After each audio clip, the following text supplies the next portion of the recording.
Alors bonjour, rebonjour. Pour ceux qui arrivent, n'hésitez pas à vous asseoir dans les premiers rangs. Et puis pour le reste, vous savez que le hashtag de la journée, c'est hashtag NPDJ. Voilà, donc j'ai fait mes devoirs. Alors, juste effectivement en guise de, on va dire, contextualisation de cette journée, deux mots avant de laisser la place à l'ensemble des vrais participants. Et je crois que c'est Molly et Marie-Catherine qui commencent aujourd'hui. Juste peut-être deux mots sur le contexte dans lequel on a voulu passer cette journée. Alors, après l'élection de Donald Trump, quelques jours après, il y a eu un tweet du Guardian qui disait « Nous sommes au regret de vous annoncer que Donald Trump a encore tweeté aujourd'hui ». Et c'était un tweet qui était très paradoxal parce qu'à la fois, ça marquait évidemment l'énervement qu'on peut tous avoir, nous journalistes, nous médias, face à la nouvelle façon de communiquer du nouveau président, enfin du président élu aux États-Unis. Mais c'était aussi une sorte, en tout cas moi j'y ai vu, une sorte de manifestation de l'incompréhension de ce qui nous arrive. Comment il ne passe pas par nous, il s'adresse directement pour dire au peuple américain, pour dire de temps en temps d'ailleurs n'importe quoi ou pas, qu'est-ce qui est en train de se passer. Et finalement, cette manifestation-là, elle est assez vertigineuse parce qu'à mon sens, elle est en train de manifester pour nous tous, un triple questionnement. Un questionnement sur les médias, un questionnement sur l'opinion et un questionnement sur les faits. Et finalement, les médias, l'opinion et les faits, c'est le contexte dans lequel et la matière sur laquelle on travaille. Alors on a parlé de cécité des médias, comme quoi elles auraient été aveugles à ce qui est en train de se manifester, les vrais mouvements de l'opinion, les vagues qui arrivent, mais c'est plutôt leur invisibilité qu'il faut évoquer, c'est-à-dire que le fait que tout en ayant été souvent lucides, tout en ayant fait leur métier, alors que les rédactions et les journalistes ont fait leur métier, les rédactions, elles, ou les journalistes, n'ont pas été entendus ou n'ont pas été pris en compte. Donc la notion de médias comme intermédiaire obligé entre l'exercice des pouvoirs ou l'exercice du pouvoir et le peuple qui va décider est remise en cause ou semble remise en cause aujourd'hui. On a aussi, deuxième point, parlé de faillite des sondages, comme quoi ils n'étaient pas en mesure de mesurer, évidemment, pardon pour la répétition, comme quoi ils n'avaient pas été capables de mesurer ce qui était en train d'arriver. Mais juste un rappel qu'on fait souvent à l'école, c'est que les sondages sont là pour mesurer une opinion, et que l'opinion, finalement, ce sont des mouvements plus ou moins lents qui arrivent dans une photographie assez stable. Et il faut se demander aujourd'hui si cette notion d'opinion a encore une relevance, si elle est encore pertinente pour mesurer ce qui semble être plutôt l'inverse, c'est-à-dire finalement des mouvements incessants dans quelque chose de stable, d'assez invisible. Et si finalement, comme certains le pensent aujourd'hui où ils travaillent, il faut plutôt aller vers des modèles prédictifs sur la donnée plutôt que sur des modèles qui se fondent sur la mesure de l'opinion. Donc, deuxième notion qui semble remise en cause aujourd'hui, c'est la notion d'opinion. La troisième notion qui a semblé être mise en cause, c'est la notion de fait. Alors, on parle partout et on y reviendra au long de la journée, même si ce n'est pas le cœur de ce dont on va parler aujourd'hui, la notion de post-truth, post-vérité, c'est-à-dire un endroit, un débat public dans lequel les faits n'ont pas d'importance, mais seule l'émotion engendrée à un moment donné semble structurer le débat public. Juste sur cette notion des faits, est-ce que ce n'est pas la notion elle-même qu'il nous faut non pas remettre en cause, c'est le cœur de notre métier, mais essayer de revisiter un moment ou un autre, parce que c'est une expression, et j'entends souvent Jean-François Fogel ici le dire, on a toujours dit qu'un événement a lieu, un fait a lieu, c'est-à-dire que pour que le fait soit reconnu comme tel, il faut à un moment donné qu'il soit exposé dans un lieu, et dans un lieu qui est consacré aux faits. Et évidemment, dans les réseaux sociaux qui contextualisent toute une sorte de mélange entre l'émotion, l'amitié, les faits ou autres, il ne semble plus pour beaucoup d'entre nous ou pour beaucoup de nos concitoyens avoir de lieux qui sont réservés aux faits. Ou quand ces lieux existent, les médias, et j'en viens à mon premier point, ils sont de moins en moins visibles.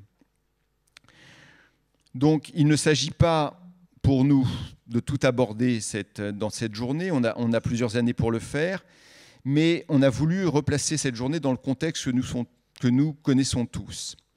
Et juste une phrase que je vais me permettre, que j'ai lue, c'est-à-dire que le moment sur lequel j'aimerais attirer votre attention, c'est le moment où les masses médias, la télévision, étaient accusés de manipuler les masses, et les réseaux sociaux aujourd'hui sont désormais accusés d'isoler l'individu. Et donc, la question qui se pose, c'est de savoir si on n'est pas à un moment donné particulier où les médias de masse s'adressaient au problème du nombre dans l'espace public, donc à l'opinion pour le vote de masse et dans l'organisation d'un débat public de masse, alors qu'aujourd'hui, c'est quelque chose d'autre auquel on s'adresse, c'est le problème de l'individu dans sa présence, dans ce qu'il dit et dans son contexte, tel qu'il a été adressé par les réseaux sociaux. Alors à chaque fois, derrière ça, évidemment, il y avait des questions économiques, puisque le modèle économique des masses médias, c'était de faire en sorte d'avoir un impact le plus fort possible et le plus ramassé possible dans le temps pour un très grand nombre de gens. Et le modèle économique des réseaux sociaux et de Facebook en particulier, c'est de faire créer par chaque individu le plus de contenu possible par le plus de partage et de l'isoler le plus longtemps possible pour le faire rester sur son modèle. Donc aujourd'hui, la question centrale, me semble-t-il, autour du journalisme, c'est la question de l'articulation entre la problématique du nombre et la problématique de l'individu. Elle n'est plus aussi automatique qu'auparavant. Et donc, pour terminer dans les 5 minutes qu'il me reste, vous dire quelques signaux faibles qu'on a pu observer. Alors, certains d'entre vous le savent, je suis au DNI, c'est-à-dire Digital News Initiative de Google, ou en tout cas, je fais partie des gens qui jugent des projets. Donc, je ne peux pas ici, évidemment, dévoiler l'ensemble des projets que je suis amené à voir, mais quand même des tendances un peu réelles observées sur un an et demi. Il y a encore un an, l'ensemble des projets que les médias journalistiques déposés à Google étaient basés sur 2 problématiques centrales. C'était la vidéo d'une part comme moyen d'expression naturelle du journalisme aujourd'hui, et la data de l'autre, comment j'en produis, comment je la contrôle et comment je la traite. Dans le dernier round qui vient d'arriver, ces tendances-là existent toujours, mais elles sont très notablement amoindries. La vidéo, déjà, semble être maintenant acquise par l'ensemble des acteurs. Très peu de projets vidéo se défendent aujourd'hui. On considère que chacune des newsrooms aujourd'hui qui existent doit savoir traiter de la vidéo. Et quant aux projets autour de la data, ils sont toujours aussi nombreux, mais ils ont d'une certaine façon changé d'optique, comme s'il y avait une reconnaissance que finalement, le plus essentiel dans la data, aujourd'hui, quand on est dans un organe journalistique, ça n'est pas de produire un énorme système de data. Ça, finalement, les réseaux sociaux, les grandes plateformes, les grands acteurs mondiaux semblent désormais, c'était déjà une évidence, mais ça semble être reconnu, mieux armés que tout autre pour pouvoir le faire. Mais aujourd'hui, ces projets liés à la data, c'est plutôt comment récupérons-nous des données qui sont produites, gérées et managées par d'autres. Mais en dehors de la data, il y a 2 grands types de projets que j'ai vus émerger et qui sont comme des signaux faibles face à ce que j'ai appelé à un moment donné la réinvention de la rédaction. Les premiers projets, c'est une vague immense et énorme de projets ultra-locaux, et je parle bien là de projets journalistiques basés sur l'ultra-local.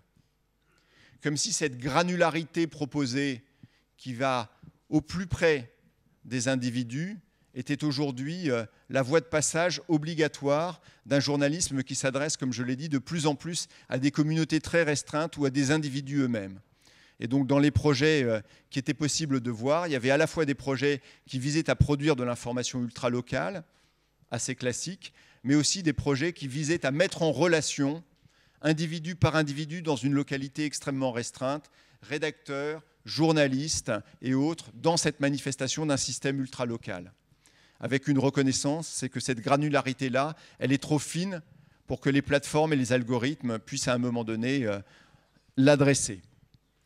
Le deuxième signal faible, c'était des signaux visant à réorganiser l'ensemble des CMS, de l'organisation rédactionnelle, afin d'y intégrer non seulement les gens dans la localité la plus extrême, mais aussi d'avoir de nouvelles newsrooms qui soient moins artisanales qu'elles n'existaient et qui visent à intégrer des statuts de plus en plus complexes entre rédacteurs, contributeurs, experts ou autres, c'est-à-dire une réinvention de la salle de rédaction telle que nous l'avons connue aujourd'hui.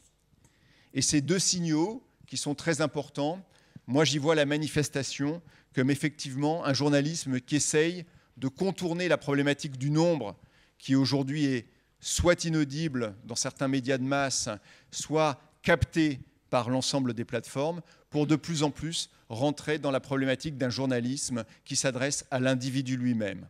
Et donc, pour conclure, au lieu autrefois d'avoir un journaliste qui organisait un espace public lui-même structuré autour de grandes organisations de nombre, un journalisme qui est destiné à informer et éclairer l'individu pour le rouvrir à nouveau sur le monde et le faire sortir de sa bulle.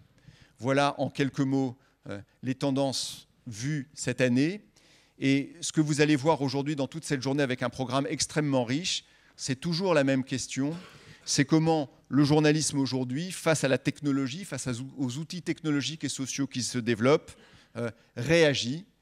3 types de réactions: l'utilisation, la lutte ou la compréhension. Et donc autour de ces 3 thèmes, je vous laisse dans votre journée et je laisse maintenant la parole à Marie-Catherine et Molly sur... Pardon ? Ah oui, non, il n'y a pas de questions. Je laisse la place. Mais non, il n'y a pas de questions. Il y a des questions après pour les présentations, mais pas pour l'introduction. Mais non. Non, pardon, mais il faut que je tienne l'heure. Donc je laisse la place, à Molly Ben et Marie-Catherine Beuth pour Cherche effet waouh sur le mobile, Looking for Wow Effect on Mobile Content. Merci beaucoup à tous pour votre attention.